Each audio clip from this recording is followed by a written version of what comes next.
Sir, ಒಂದು ಮಗುವಿಗೆ ಜೀವ ಕೊಡೋದು ತಾಯಿನೇ ಆದ್ರೂ ಜೀವನ ಕಟ್ಕೊಡೋದು ಮಾತ್ರ ತಂದೆ. ಸೊ ಯೂಶಲಿ ತಾಯಿ ಬಗ್ಗೆ ಸಾಕಷ್ಟು ಸಾಂಗ್ಗಳು ಬಂದಿದಾವೆ.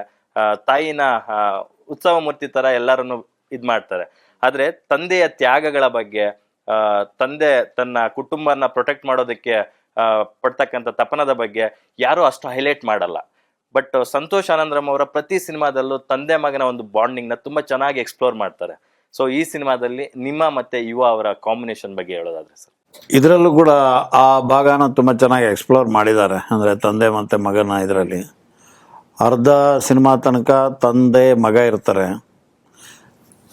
ಅರ್ಧ ಸಿನಿಮಾದ ನಂತರ ಮಗನೇ ತಂದೆ ಆಗಿರ್ತಾನೆ. ಮಗನೇ ತಂದೆ ಏನು ಮಾಡಬೇಕಿತ್ತು ಅದನ್ನು ತಂದೆಗೆ ಮಗ ಮಾಡ್ತಾನೆ. ಎಸ್, ಸಪ್ತಮಿ ಅವರೇ, ಸಿನಿಮಾದಲ್ಲಿ ನೀವಿಬ್ರು ಬಿಟ್ಟು ಸೋಫಾರ್ ಇಲ್ಲಿವರೆಗೂ ಯಾರ್ಯಾರು ಒಳ್ಳೊಳ್ಳೆ ಕಲಾವಿದ್ರು ಅನ್ಸ್ಕೊಂಡಿದಾರೋ ಅವರೆಲ್ಲರೂ ಆಲ್ಮೋಸ್ಟ್ ಅಲ್ಲಿ ನಿಮ್ಮ ತಾರಾಗಣದಲ್ಲಿ ಇದ್ದಾರೆ, ನಿಮ್ಗೆ ಸಹ ಕಲಾವಿದರಾಗಿ.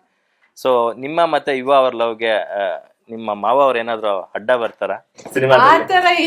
ಅಡ್ಡ ಇಲ್ಲ, ಅವರು ನೋಡೋದೇ ಇಲ್ಲ. ಅಡ್ಡ ಇನ್ನೆಲ್ಲ ಅಡ್ಡ ಬರೋ ರೀತಿ ಅಂದ್ರೆ ಡೈರೆಕ್ಟರ್ ನೀವ್ ಲವ್ ಮಾಡ್ಬೇಡಿ ಅಥವಾ ನೀವಿಬ್ರು ಆತರ ಅಲ್ಲ. ಏನೋ ತಂದೆ ಒಂದಿಷ್ಟು ವಿಷಯ ಗೊತ್ತಾಗುತ್ತೆ ಆ ಕಾರಣದಿಂದ. ಆದ್ರೆ ಮಗನ್ ಯಾವಾಗ್ಲೂ ಕರೆಕ್ಟ್ ದಾರಿಲಿ ಕರ್ಕೊಂಡು ಹೋಗ್ಬೇಕು ಅನ್ನೋದೇ ಯಾವಾಗ್ಲೂ ಒಂದ್ ತಂದೆದು ಥಾಟ್ ಪ್ರೊಸೆಸ್ ಇರುತ್ತೆ.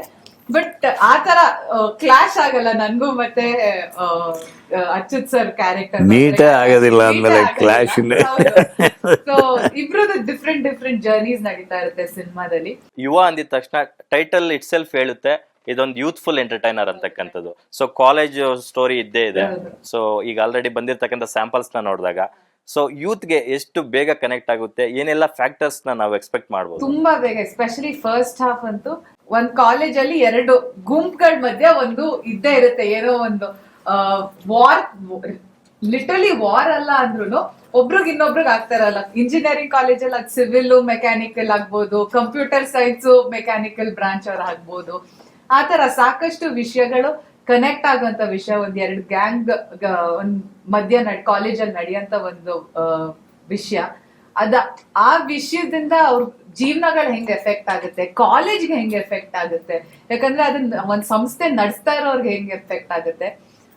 ಇಷ್ಟು ಜರ್ನಿಲಿ ಒಂದು ಸಿರಿ ಅನ್ನೋ ಪಾತ್ರ ಒಂದು ಗರ್ಲ್ ಫ್ರೆಂಡ್ ಆಗಿ ಅವಳಿಗೆ ಅದು ಹೇಗೆ ಎಫೆಕ್ಟ್ ಆಗ್ತಾ ಇದೆ. ಯಾಕಂದ್ರೆ ಅವಳು ಫೋಕಸ್, ಅವಳು ಪಾತ್ ಇರೋದೇ ಬೇರೆ, ಅವಳು ಯೋಚನೆ ಮಾಡ್ತಾ ಇರೋದೇ ಬೇರೆ.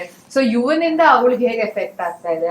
ಸೊ ಆ ಕಂಪ್ಲೀಟ್ ಪ್ರೋಸೆಸ್ ಅದೆಲ್ಲರಿಗೂ ಕನೆಕ್ಟ್ ಆಗಂತ ಒಂದ್ ವಿಷಯ.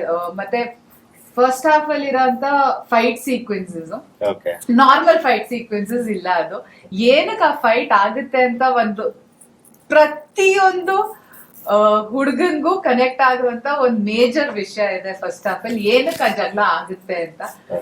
ಸೊ ಅದೆಲ್ಲ ಫಸ್ಟ್ ಹಾಫ್ ಅಲ್ಲಿ ಇದ್ರೆ, ಸೆಕೆಂಡ್ ಹಾಫ್ ಅಲ್ಲಿ ಒಂದ್ ಫ್ಯಾಮಿಲಿ ಸೆಂಟಿಮೆಂಟ್, ಇಮೋಷನ್, ಅದೆಲ್ಲ ಎಲ್ಲಾ ಫ್ಯಾಮಿಲೀಸ್ಗೂ. ಮತ್ತೆ ಒಂದ್ ಈಗೋ ಇರುತ್ತಲ್ಲ ಒಂದ್ ತಂದೆ ಮತ್ತೆ ಮಗನ್ ಮಧ್ಯ, ಆ ಈಗೋಸ್ ರಿಲೇಟ್ ಆಗುತ್ತೆ. ಮತ್ತೆ ಆ ತಾಯಿ ಅದನ್ನ ಬ್ಯಾಲೆನ್ಸ್ ಮಾಡಕ್ ಹೋಗ್ತಾ ಇರ್ತಾರೆ ಮನೇಲಿ, ಮಾತಾಡ್ಸಿ ನೀವ್ ಮಾತಾಡ್ಸಿ ಅಂತಾರೆಲ್ಲ. ಮಗ ಮತ್ತೆ ತಂದೆ ನಡುವೆ ಮೇನ್ ಬ್ರಿಡ್ಜ್ ಅಂದ್ರೆ ತಾಯಿ ಇರ್ತಾರೆ. ಸೊ ಅವ್ರಿಗೆ ಹೇಗೆ ಎಫೆಕ್ಟ್ ಆಗ್ತಾ ಇರುತ್ತೆ. ಇಷ್ಟು ಒಂದು ನಡೀತಾ ಇದ್ದಾಗ ಸಿರಿ ಅನ್ನೋ ಪಾತ್ರ ಒಬ್ಳು, ಅವಳೇನ್ ಮಾಡ್ತಾ ಇರ್ತಾಳೆ, ಇಷ್ಟನ್ನು ಬಿಟ್ಟು ಇವಾಗ ನಿಂತ್ಕೊಂತಾಳ ಸಪೋರ್ಟ್ ಆಗಿ ಇಲ್ವಾ. ಸೊ ಅವಳ ಜೀವನ ಏನು ಅಂತ ಅವಳದೊಂದ್ ಜರ್ನಿ ಆಗ್ತಾ ಇದೆ.